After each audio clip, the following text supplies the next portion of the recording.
Good morning. I welcome you to this session of fluid mechanics.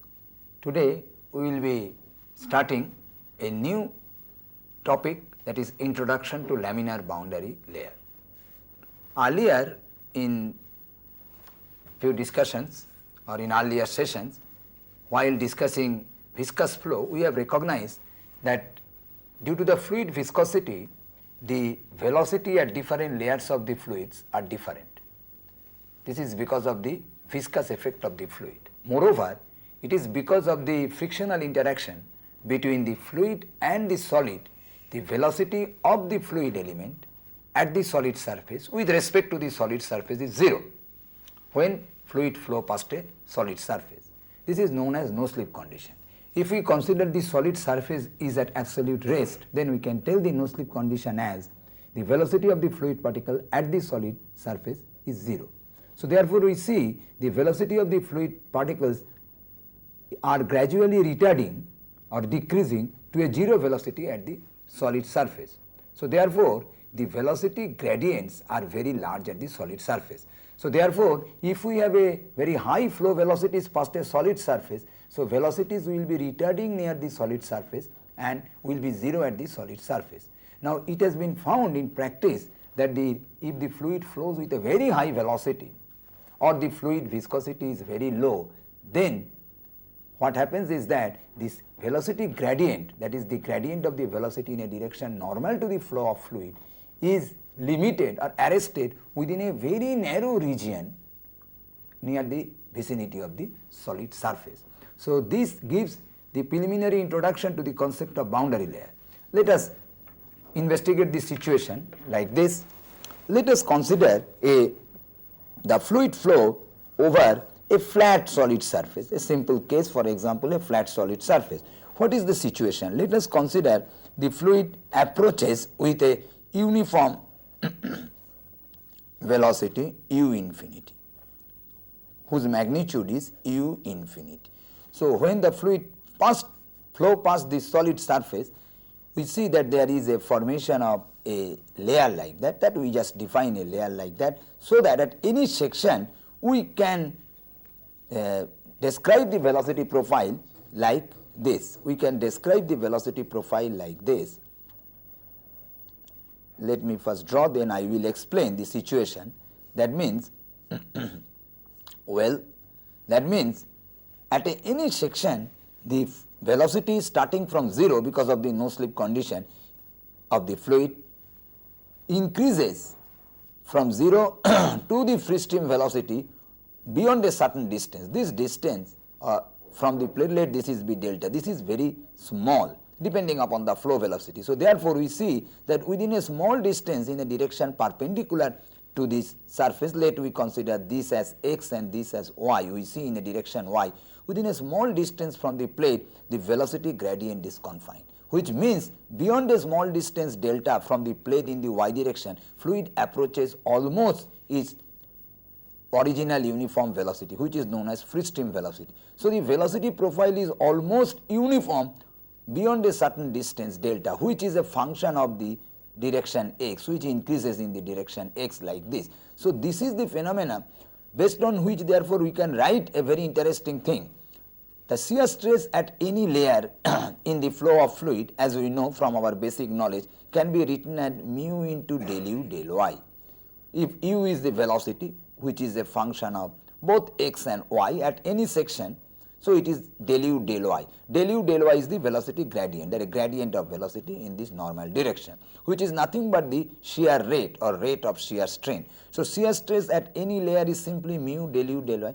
So therefore we see the value of shear stress beyond that thickness delta, where the flow velocity is almost equal to the free stream velocity u infinity, that is uniform, del u del y is 0, which means the shear stress is 0. That means even if there is a viscosity of the fluid, because of the velocity gradient being 0, the shear stress vanishes. That means the influence of shear stress is therefore arrested within a very small layer or within a very small distance from the plate. So therefore we can write that 0 less than equal to y less than equal to delta, we can tell that del u del y velocity gradient is very high, okay, and at the same time the shear stress or the viscous effect is prominent, which means that within this region the inertia force and the viscous force are of equal order of magnitude, because inertia force is always there because the fluid is accelerated in that direction. So inertia force, the order, like that we can write order of inertia force is equal to the order of viscous force. Whereas we see that when y is greater than delta, beyond a thickness beyond which the velocity attains almost the u infinity velocity, so tau is almost equal to 0, that is shear stress vanishes, because del u del y becomes almost equal to 0, and viscous force is not prominent. So viscous force is vanishing, viscous force is absent. That means this part of the flow is an irrotational flow, that is an irrotational or potential flow, irrotational, that is the flow which is exhibited by an inviscid fluid. That is an inviscid fluid. Therefore, we see that even for a viscous fluid, beyond a certain distance in the direction normal to the fluid flow from the surface, the fluid velocity becomes almost uniform in the direction normal to the flow, so that the flow becomes irrotational or potential flow. There, because of this gradient being 0, the shear stress vanishes, So therefore, at this distance, that means a large distance away from the plate, tau is almost 0 and viscous force is absent. So an ideal fluid flow of ideal fluid or ideal fluid flow theory can be applied in this region, but in the near vicinity of the plate, within certain thickness, the velocity gradient is very high and prominent, and this is maximum at the surface, so that the shear stress is exerted at the surface and the shear stress in the flow field is prominent within that region. So in this region, the flow is just like a viscous flow, which we have discussed earlier, where the viscous force and inertia force is of equal order of magnitude.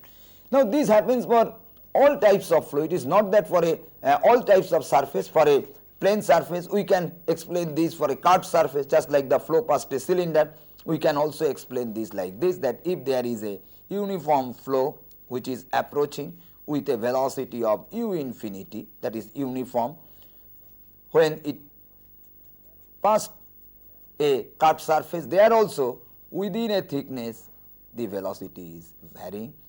So this is u infinity. So this is u. So this is y, u as a function of y within this small distance, that is the boundary layer. So this is the concept. Now the question comes that what is this boundary, this delta, this thickness is known as boundary layer thickness,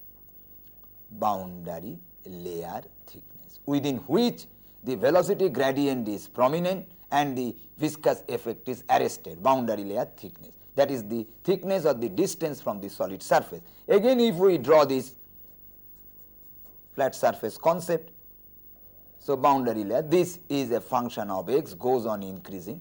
So now next question comes that if this is this, in fact there is no such physical boundary, it is a hypothetical boundary. And another thing we will see afterwards, that this thickness delta, if we consider up beyond which the velocity does not exactly become u infinity, this is an asymptotic approach towards the free stream velocity, so that beyond a finite thickness the velocity attains almost, for example, 99.99% of u infinity, where we can define the boundary layer thickness as that thickness prescribing the attainment of certain percentage of u infinity.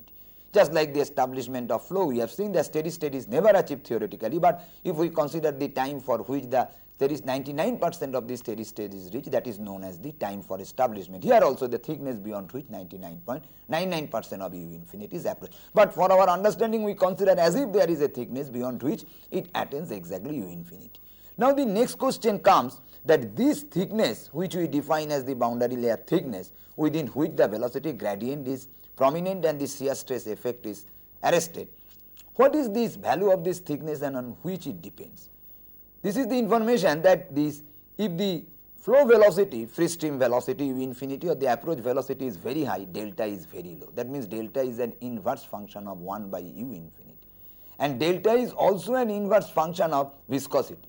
That means if viscosity is low, sorry, it is not an inverse function, direct function. That means fluid with a very high velocity and fluid with a very low viscosity gives a lower value of boundary layer thickness. That means if the fluid flows with a very high velocity, this thickness becomes lower and lower, and if the fluid has a very small viscosity, the thickness becomes lower and lower.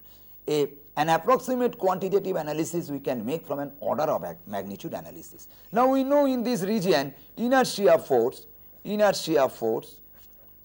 is the order of inertia force is equal to the order of viscous force. All right, order of viscous force. Let us write inertia force by IF is equal to order of viscous force. Order of inertia force into order of viscous force. Now what is the order of inertia force? So order of inertia force we know per unit volume. Let us consider the order of inertia force per unit volume. We can write is equal to order of viscous force per unit volume. Now if you recollect our earlier discussion in viscous flow, we know that inertia force per unit volume can be written as, the order can be written as rho u del u del x. Why? Because it is rho times the acceleration, and acceleration if it is x, let us consider a steady state, so acceleration you know that u del u del x, it is in the order of u del u del x, that is the convective acceleration. Now if this is so, this inertia force rho u del u del x, so in this case what is the order of u? The order of u is u infinity, this is the free stream velocity, and order of del u del x, this again I will explain in detail when you will be deriving the boundary layer equation, is equal to u infinity by L. L is any characteristic length. L is any characteristic length of the problem. For example, let this is the length of the plate, total length of the plate. So therefore u del x is u infinity square by L.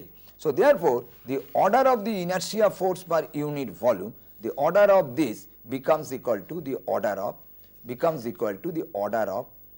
rho u infinity square by L in terms of the input parameters of the problem, that means characterizing parameter of the problem, free stream velocity u infinity and the characteristic length L. So it becomes in the order of rho u infinity square L. Now what is the order of viscous force per unit volume? Let us write. So therefore the order of viscous force per unit volume, what is that? You know that viscous force per unit volume is equal to del tau del y. This can be proved that if we consider a fluid element here, where this shear stress here is tau, and this we have discussed earlier in the viscous flow theory, and if the shear stress here is, this shear stress is tau plus del tau del y dy, then we can write that the net shear force in this element per unit volume, if we consider dy in this direction, if we consider dx this length and unit length in perpendicular direction, then we can show simply that shear viscous force per unit volume is del tau del y. Again, what is tau? Tau is equal to mu del u del y. So therefore the order of tau, the order of shear stress is equal to the order of mu del u del y. Now what is the order of mu del u del y? Is the order of mu del u, the change in velocity, which is the order of u infinity, and del y is the change in the length in the y direction. Now we are considering only in the boundary layer region, where the extent in the y direction is up to delta, okay, boundary layer thickness. So therefore the order of delta y is the order of delta, because beyond which the viscous force is not prominent, the effect of viscous force is 0. So therefore here it will be the order of delta. So therefore the order of shear stress is mu u infinity by delta. So the order of del tau del y, another del y is there. So therefore the order of viscous force per unit volume will be the order of del tau del y. That means tau, the order is this, so therefore the order will be mu u infinity, del y is again delta square. So this will be the order of viscous force per unit volume. So therefore if we make now, you see the order of inertia force per unit volume is rho u infinity square by L. So we write the order of rho u infinity square by L will be equal to the order of mu u infinity by delta square. Now this is give the physical picture that within the boundary layer inertia force and viscous force are of equal order. So inertia force and viscous force are of equal order. which gives us that order of rho u infinity square by L is equal to the order of mu u infinity by delta square. Now, if we solve this, we can get if we take this, we get delta square by L, the order of delta square by L is equal to order of mu by rho u infinity, or simply we can write the order of delta square by L square is equal to order of mu rho by u infinity. So, order of delta square by L square is equal to the order of, what is this? If we define the Reynolds number, as we have seen, the definition of Reynolds number is rho, sorry, here one L will be there, we have divided by L, rho times a characteristic velocity, here in this case this is the free stream velocity, and a characteristic length L divided by mu. So, therefore, if we define the Reynolds number based on the characteristic velocity as the free stream velocity, or free stream velocity as the characteristic velocity, here you must know one thing forever, that the characteristic velocity defining the Reynolds number in case of flow past solid body is the free stream velocity. This length varies depending upon the problem. In this case, this is the length of the or the length in the direction of flow. This is the viscosity, this is the density, rheological properties. So, this way if we define the Reynolds number, our typical Reynolds number, so this is 1 by Reynolds number. So, here we see that delta by L is proportional, this means order are same, that means it is proportional to root over Reynolds number, which is a very important conclusion. So, therefore, we see in terms of dimensionless term, we can tell that when Reynolds number is very high, that means if a flow takes place with a very high Reynolds number, then the boundary layer thickness is very small compared to any characteristic length of the problem. That means the ratio of delta by L is very, very less than equal to 1. So, as the Reynolds number goes on increasing, this becomes very low. So, in a very limiting case, when Reynolds number is infinity, tending to infinity, that means infinite velocity, so this becomes 0. Again we see that high Reynolds number means either high velocity of flow, that means when the velocity of flow is high, delta by L is very small. So, in terms of dimensionless parameter, the boundary layer thickness becomes small, that means delta is proportional to u infinity. If you put this value, so we can see that delta is inversely proportional 1 by u infinity. That means if u infinity attains an infinite value, so delta is almost 0. Again from this, if we put here dimensionless term, from here we can see that delta is directly proportional to mu. That means when mu is 0, for an ideal flow, what is Reynolds number? Infinity. Though Reynolds number is defined for an inviscid fluid, but if we want to define it for an inviscid fluid, it is infinity. That means delta by L 0, which means when mu is 0, delta is 0. Therefore, for an inviscid fluid, therefore, there is no boundary layer thickness. That means there is no retardation of the fluid. So, if the fluid approaches with a uniform velocity u infinity, so at any section the fluid velocity will be like that, u infinity, uniform, and near at the surface also fluid flows with the velocity u infinity. That means fluid will slip from the surface. So, no slip condition is not prevailing in case of an inviscid fluid. So, therefore, there is no velocity gradient in a direction perpendicular to the flow direction, the flow is uniform in that direction, same velocity, and also at the solid surface the fluid velocity is same as that in other places. So, that u infinity is constant, that means delta is 0 for an inviscid fluid. So, therefore, if the fluid viscosity is very small or fluid velocity is very high, or in one word, if the fluid flows with a very high Reynolds number, so the region near the plate, very small region, delta becomes thinner and thinner. So, there is a thin region near the solid surface within which the velocity gradient, that means this one, will be prominent and the shear stress will be affected. Nevertheless, one thing you have to remember, that there will be some thin region, because from here you can see that mu can never become 0 or u infinity can never become infinity. So, that delta can never become 0. That means whatever high velocity the fluid can possess, whatever low viscosity the fluid can have, there must be a thin region adjacent to the solid surface within which the velocity gradient and the consequent effect of viscosity is arrested, beyond which the fluid can be treated as an inviscid fluid, that the fluid flow is irrotational or potential flow. So, therefore, we see the boundary layer divides the flow into two regimes, one is the viscous flow regimes, another is the irrotational or potential flow regimes. Okay. Now, I will give some mathematical clue to this problem which first came into the mind of Prandtl, who gave the revolutionary concept of boundary layer, that mathematical clue, a very interesting mathematical clue.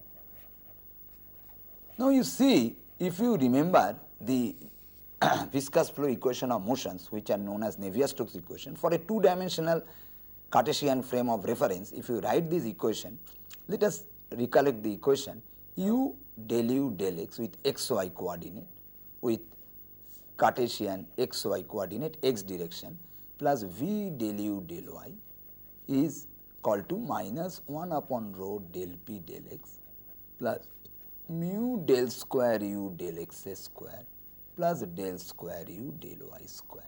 Similarly, we have y direction equation u del v del x, equation of motion, plus v del v del y is equal to minus 1 upon rho. Let us consider the two-dimensional equation for an incompressible steady flow, del square v del x square plus del square v del y square.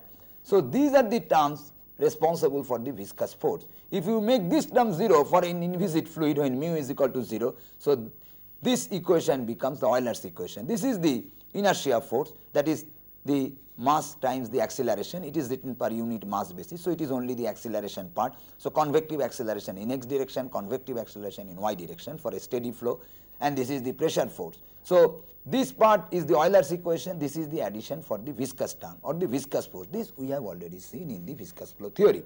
Now, you see these equations are second order differential equations. Now, one thing you see that when the viscosity is very small, very small, for example, mu tending to 0, then what happens if you neglect this term? Then an approximate equation can be developed, which is the Euler's equation. But if we solve this equation for the entire flow field for a limiting condition of viscosity tending to 0 or u infinity tending to infinity, these two are same. When we will non-dimensionalize this equation, you will see that, but here there is no chance of seeing that these two things same. So, therefore, we consider here only mu tends to 0. For that limiting condition, if we approximate this equation by just dropping this term, then it will be erroneous mathematically to solve this equation for the entire flow region. Do you know why? This is a mathematical contradiction, or this is the mathematical constraint, that you cannot approximate any differential equation by dropping one term or a number of terms which reduces the order of the equation. Now, you see the order of the equation, that is this Navier-Stokes equation, is 2, second order, and the order of the equation is contributed by this term. This is the second order term. So, therefore, if we make this term 0, that means the equation is transformed from second order to first order.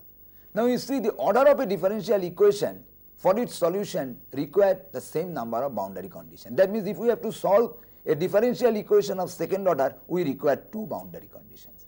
If we solve a differential equations of nth order, we require n number of boundary conditions. So, therefore, when we suppress the order of a differential equation, then we require a less number of boundary conditions for its complete solution. That means, few boundary conditions are become redundant. So, actual physical situation is such, even if mu is very small, there should be a term like that which gives the second order characteristics of the equation. Whenever we make an approximation by suppressing this term, that means we suppress the order of magnitude, we reduce by 1. So, one of the boundary conditions will be missing, so that one physical information is missing. I will give you a very interesting example in this aspect. Let us consider a vibration of a spring mass system, which you can very well appreciate, of mass m, and let us consider the typical vibrational system like this with a spring of constant k, spring constant k, and a damper, a spring mass, vibration of a spring mass system with a damper whose damping coefficient is c. So, the differential equation for this, if we consider in this direction x, is m d square x. That means, if we give a small excitation at t is equal to 0 and leave it, so then we can find out the vibration or the displacement of this mass by this equation, by the solution of this equation, which probably you know very well, c dx dt plus kx is 0. This is a well known equation from the theory of vibration, simple case. Now, if we consider a point mass, that means mass is very small. So, the mass is m is very small, is very small. So, now at the very first attempt, we will be tempted to make this term 0 because very small mass, that means this term should be 0. So why not make this term 0 and approximate this equation? In that case, what is happening? A second order equation is being reduced to a first order equation. So therefore, what is that equation? Dx dt plus kx is 0. What is the solution of this equation? Solution of this equation, x is equal to a, very simple, e to the power minus kt by c. So this is the solution of this equation, where you see one thing is clear, that we have only one boundary condition. What boundary? We have only at one boundary condition. Therefore, we can not use the boundary condition at t is equal to 0, x is equal to 0. For example, this boundary condition we cannot solve because at t is equal to 0, x is equal to finite, otherwise a will be 0. So we cannot solve this boundary condition. Rather, we can use the boundary condition at t tends to infinity. What is that? X tends to 0. This is automatically satisfied by this. So this is the simplified equation. But what happens if we solve the entire equation? That means second order equation with the idea that m is very, very small. That means mathematically if we consider m square very, very less than, that means m very, very less than k square by 4c. Then if we solve it, then you will get a complete solution of this will give e to the power minus kt by c plus another constant, a1 is a constant, e to the power minus ct by m. Ct by m. This is the complete solution. Now in this solution, if we can use this equation, t is equal to 0 boundary condition, which we could not use here. So if you use this, you will get a1 is equal to minus a2. And let this is equal to a, the same boundary condition. Why? Because when m is exactly 0, then this is what? M is exactly 0, this will not come into picture, this is 0. So x is equal to a1 e to the power minus kt by c. If we compare these two equations, a1 will be a, so a1 is minus a to a. So therefore the complete solution is x is equal to a into e to the power minus kt by c minus e to the power minus ct by a. Now if we compare these two equations, now you see the interesting picture. Now I write again these two equations. One is discarding the second order term, that means solution of this, that means x is equal to a e to the power minus kt by c. This is one simplified equation, and another is that by solving the full equation for small values of m that we have developed just now, x is equal to a into e to the power minus kt by c e to the power ct by m. Now if we compare these two equations in terms of a figure, we see that if we now draw x versus t. Now let us here also see the condition that the physical system, see this is k, so this is x. Now if we draw this graph at t is equal to 0, this gives a, the maximum, and then it, that means this is equation 1, let this is equation 2. So this is equation 1, and we are solving it for a given value of c and giving. That means we are plotting the curve for given value of c and given value of k. Now for the same value of c and k, if we plot this curve for different values of m, what would we get? That means just if we plot these curves for the same values of c and k for which we have drawn the equation 1. So if you find out the equation 2 for different values of m, we can see that there will be a family of curves with different values of m, m1, m2, different values of m. And in this direction, m is increasing, m increasing in this direction. So therefore we see if m is very small, the curve is like that. What does it mean? This equation we were able to solve at t is equal to 0, x is equal to 0. And in practice what will happen, that if we give a small excitation at t is equal to 0 and leave it, this mass will first attain to a very high displacement and then it will damp out. But this attainment of this displacement from the initial position t is equal to 0, this duration will be smaller and smaller as the m is increasing. But nevertheless, this part will be there. So that we can see for a small m, the larger portion of its response coincides with this equation. Whereas when we go for high m, it is not so. But we can argue that whatever may be the small mass, if it's not exactly becomes 0 for a non-zero mass, because m can never become 0, even for a point mass it has got some value, we see this portion of the curve, that means its attainment from 0 displacement to a maximum displacement, which may take place for a very small duration of time, is absent by this solution. So from here we can understand that for an ideal flow, whatever may be the viscosity, viscosity may be very, very small, close to 0, or u infinity is very large, nevertheless we have a very small thickness within which the viscous effect is prominent, so that the boundary condition for the no slip is not satisfied if we approximate the equation to the ideal flow situation. That means we are unable to detect this part. So here the maximum part of the response coincides with this equation. Here also the maximum part of the flow field coincides with the ideal flow theory. Nevertheless, there will be a smaller and smaller, but some non-zero value of the thickness delta within which the viscous effect is prominent. This is because in the approximated equation for potential flow or ideal fluid flow, this no slip condition, boundary condition, we cannot satisfy. The similar case here, we cannot satisfy the initial boundary condition, so that this portion of curve will never show this small portion,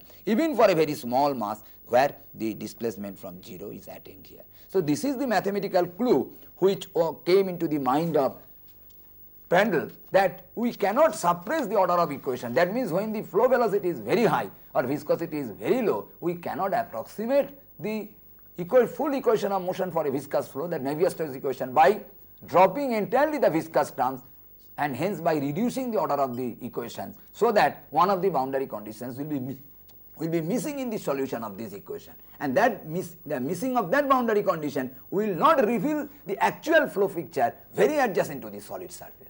So that thickness may be smaller and smaller, but at the solid surface the flow has to be 0. But the solution of ideal fluid does not give the 0 velocity at the solid surface. So this is precisely the physical and mathematical clue for the concept of boundary layer. Now I will come to the development of boundary layer equations. Okay. Now boundary layer equations. What is boundary layer equations? Boundary layer equations are the equations of motions within the boundary layer. Now, with this idea that the boundary layer thickness is very, very small as compared to any characteristics length. For example, in a flat plate, for example, this distance is very small compared to any distance in this direction.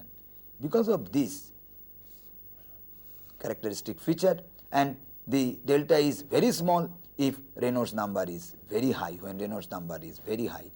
So therefore for very high Reynolds number flow, when the delta is very small, these are known as boundary layer flow, the equation of motion gets simplified within this region. Even the full viscous force, full form of the momentum equation for viscous flow is simplified, and that simplified form of the equation of motion written within the boundary layer with the boundary layer simplifications are known as boundary layer equations. So before that, I will first start with the non-dimensionalization of the equation of motion.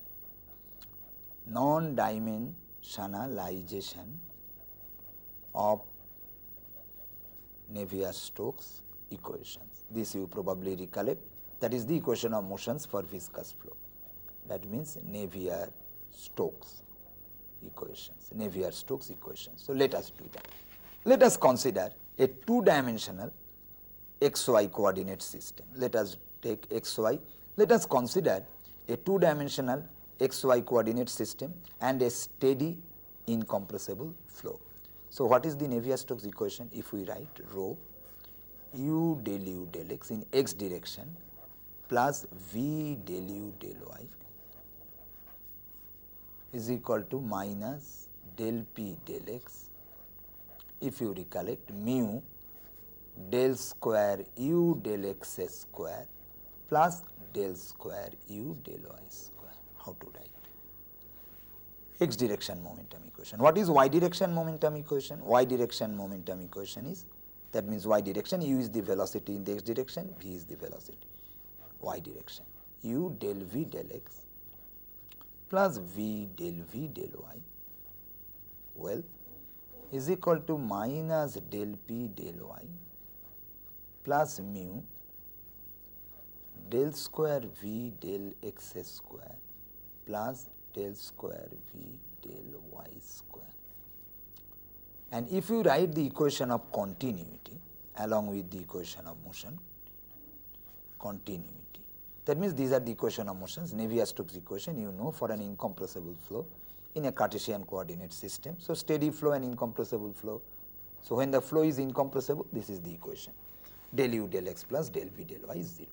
Now, if we write this equation in terms of a non-dimensional variables, so how do you define the non-dimensional variables? Non-dimensional variables. We have seen that earlier in experimental techniques we follow the Buckingham's pi theorem to find out non-dimensional variables. But in theory the non-dimensional variables are found like that. Let us find out the reference variables with which the non-dimensionalization is done. The reference variables we take for non-dimensionalizing the velocity component as u infinity. The reference variable we take in non-dimensionalizing the length quantity as any characteristic length L, which is the length of the plate in the direction of flow, any characteristic length of the plate or length of the problem. Now, the non-dimensionalizing the P, we take the rho u infinity square as the normal, as the reference variables. And now we define the non-dimensional variables as with a star as an superscript. U star is therefore u by u infinity. Okay. V star is therefore is equal to v by v infinity, u infinity, u infinity. P star is therefore is equal to p by rho u infinity square. X star is therefore x by L and y star is therefore y by L, from which we can write u is equal to u star into u infinity, v is equal to v star into u infinity, p is equal to p star into rho u infinity square, x is equal to x star into L, y is equal to y star into L. Now, a simple mathematical way we can change this, we can replace this dimensional variable in terms of non-dimensional variables. How we can do it? It is very simple. If we start this equation, for example, then we see first, let us see that this first we do with del u del x plus del v del y is equal to 0, this equation. What is del u? Del u is del u star u infinity. So, u infinity del u star. Okay, I do this one. Divided by del x. What is x? X star L. That means L del x star. Plus del v del y. What is del v? V star del v star u infinity. So, v star is again the counterpart of v. That means non-dimensional variable. Del v star. Then what is del y? Del y is del y star L. U infinity by L comes common, so that the final equation is del u star del x star plus del v star del y star. That means the continuity equation remains as it is in its form, only the dimensional variables are changed or substituted in terms of dimensionless variables. But it is not so for the case of Navier-Stokes equation. Why not? Let us see. Now, Navier-Stokes equations, for example, I think you can see it very well. These are the reference variables. I think you can see. Now, for the Navier-Stokes equations, if we write the equations, okay, I think, well, please, I think you can see this. I think you can see this. Okay. Now, Navier-Stokes equation, if we write rho, it is shown. Okay. So, Navier-Stokes equations we can write now rho u x direction, u del u del x plus v del u del y is equal to minus del p del x plus mu del square u del x square plus del square u del y square. All right.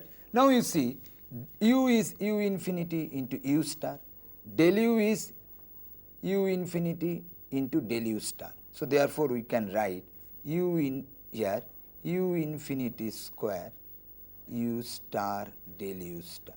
Similarly for del x we get x star L. So u infinity square L comes common, del x star. Similarly if I replace v as v star u infinity and del u is del u star u infinity and del y is del y star L. So similarly we will get the same u infinity square L as common and then v star del u star del y star. Then what is the right hand term? Minus del p del x. What is p?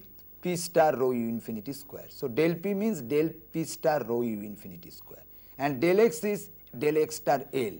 So therefore here minus what we get? Rho u infinity square by rho u infinity square and so correct L into del p star del x plus mu. What is del square u?